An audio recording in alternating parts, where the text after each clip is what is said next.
Actually Bangladesh में भी same चीज हो, क्योंकि शेख हसीना तो ऑब्वियसली वापस आने नहीं वाली। नाउ दूसरी तरफ हम ये भी देख रहे हैं कि कई हिंदू टेम्पल्स और कई जो घर हैं ऑफ माइनॉरिटी कम्युनिटी, बांग्लादेश में जो माइनॉरिटी कम्युनिटी है प्राइमरली क्रिश्चियंस हैं, हिंदूज हैं, इन पर काफी अटैक्स हुए हैं। और यहाँ पे आप देख पाओगे सिचुएशन इतनी खराब हो गई। देखो एक बार को ना इनिशियली कई लोग इस बात को डिनाई कर रहे थे कि बांग्लादेश में ऐसा कुछ हो भी रहा है, मगर आप खुद सोच कर देखो सिचुएशन कितनी खराब होगी बांग्लादेश में। एक्चुअल पिक्चर इतनी ज़्यादा खराब होगी कि बांग्लादेश में एक पॉलिटिकल पार्टी है जमात ए इस्लामी के नाम से।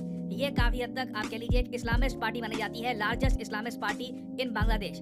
इनको भी ये बोलना पड़ा कि देखिए हिंदूज पे बहुत ज़्यादा अटैक हो रहा है, और आगे ये भी ऐड किया कि सब रिलीजन्स के इक्वल राइट्स होते हैं। इतना ज़्यादा जो टारगेट किया जा रहा है हिंदूज को इन बांग्लादेश, ये गलत है। जब जमात ए इस्लामी ये कमेंट करे, आप समझ सकते हैं सिचुएशन कितनी खराब होगी। और ओवरऑल बांग्लादेश में भी लगता है कि लॉ एंड ऑर्डर सिचुएशन ठीक है नहीं। आपने रिसेंटली देखा होगा कि भारत की जो एम्बेसी है इन बांग्लादेश, यहाँ पे जो भी नॉन नेसेसरी स्टाफ है, मतलब कि एम्बेसडर्स के अलावा जो यहाँ पे और ऑफिशियल्स हैं, ये ग्रुप बी सी के जो लोग हो गए, उनको इंडिया वापस लाया जा रहा है। यहाँ पे आप देख पाओगे India evacuates embassy officials from Bangladesh amid unrest. याद रखिएगा जो रेलवे लाइंस हैं बिटवीन इंडिया एंड बांग्लादेश, ये ऑलरेडी सस्पेंड कर दी जा चुकी है। जो एयर ट्रैवल है ये भी सस्पेंडेड है। मगर सैड बात ये थी कि अभी तक किसी ने भी ये ओपनली नहीं कहा था कि बांग्लादेश में जो हिंदू कम्युनिटी है इन पर बहुत ज्यादा अटैक हो रहा है। तभी एंट्री मारते हैं यहाँ पर इजराइल के एम्बेसडर टू इंडिया। यहाँ पे आप देख पाओगे नॉर गिलोन, इन पर हाल ही में बहुत आर्टिकल पब्लिश हुए हैं। यहाँ पे आप देख पाओगे टाइम्स ऑफ इंडिया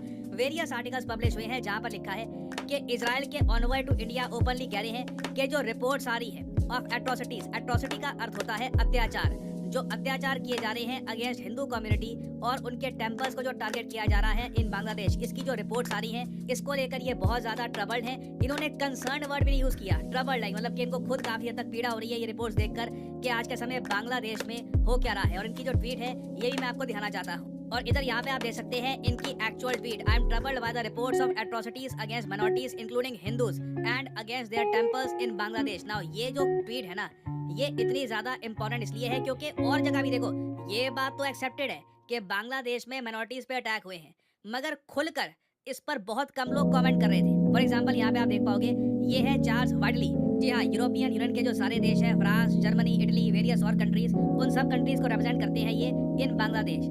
इनको भी ये बात बोलनी पड़ी यूरोपियन यूनियन इन बांग्लादेश के ट्विटर हैंडल से कि European Union heads of mission in Dhaka ये बहुत कंसर्न है about incoming reports of multiple attacks against places of worship, members of religious, ethnic and other minorities in Bangladesh. We welcome the endeavors by the student movement and others to protect the minority. We urgently appeal to all parties to exercise restraint and reject communal violence and uphold fundamental human rights of all Bangladeshis. ये जो tweet है ये 6 अगस्त की है। हर दिन आप देखोगे नई डेवलपमेंट हो रही है। रिसेंटली पता लगा है कि जो अटैक्स हैं नोटिस में ये काफी हद तक बढ़ भी गए हैं और इन अटैक्स की ऑनेस्टली कोई सेंसिटिविटी नहीं है। शेख हसीना बांग्लादेश से जा चुकी है, आर्मी ने कंट्रोल ले लिया है, जो भी ये लोग चाहते थे अभी के लिए हो गया है। तो अब माइनॉरिटीज पे अटैक क्यों किया जा रहा है? Does not make any sense whatsoever. और सबसे ज्यादा चिंता की बात यहाँ पर ये है कि बांग्लादेश में जो मेन पॉलिटिकल पार्टी है ना, अवामी लीग को देखिए तोड़-फोड़ देंगे। जैसे मैंने आपको बताया जो शेख हसीना की पार्टी है वो कुछ सालों बाद डिसइंटीग्रेट कर जाएगी। जो बीएनपी अब मेन पार्टी पावर में आ चुकी है, इनके लीडर हाल ही में ओपनली कहते हैं कि जयशंकर साहब ने जो पार्लियामेंट में खड़े होकर स्पीच दिया था जहां पे उन्होंने ये भी कहा है कि माइनॉरिटीज पे अटैक हो रहे हैं बांग्लादेश, ये स्पीच भी बायस था। अब ऐसी स्टेटमेंट आया करेंगी बांग्लादेश से, आपको याद होगा जैसी केपी ओली की स्टेटमेंट थी ना नेपाल से, वैसी स्टेटमेंट अब बांग्लादेश से आया करेंगी। कई दशकों बाद मैं कहूँगा हम देखेंगे बांग्लादेश अब उतना फ्रेंडली नहीं रहेगा इंडिया के प्रति। ना मुझे यहाँ पर वैसे एक बात ऐड करनी पड़ेगी, इजराइल की तरफ से जो ये स्टेटमेंट आ रही है इसके पीछे एक जियो पॉलिटिकल कारण भी है। बिल्कुल कुछ हद तक आप कह सकते हैं इजराइल कंसर्न है बांग्लादेश में मिनॉरिटीज को लेकर, और जो बहुत सारे ज्यूइश ग्रुप भी हैं दुनिया भर में वो लोग भी इस इशू को लेकर स्टेटमेंट दे चुके हैं।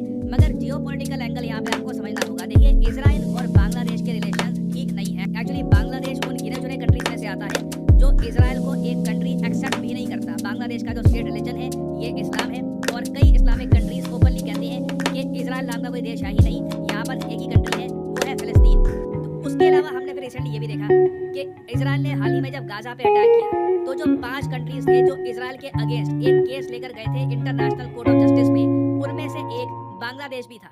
तो इजराइल उस बात को लेकर काफी गुस्सा है कि बांग्लादेश ने साउथ अफ्रीका के साथ मिलकर इजराइल को टारगेट करने की भी कोशिश की थी। तो आप कह लीजिए जो यहाँ पर ये स्टेटमेंट दी गई है इसके पीछे एक जियोपॉलिटिकल कारण भी है।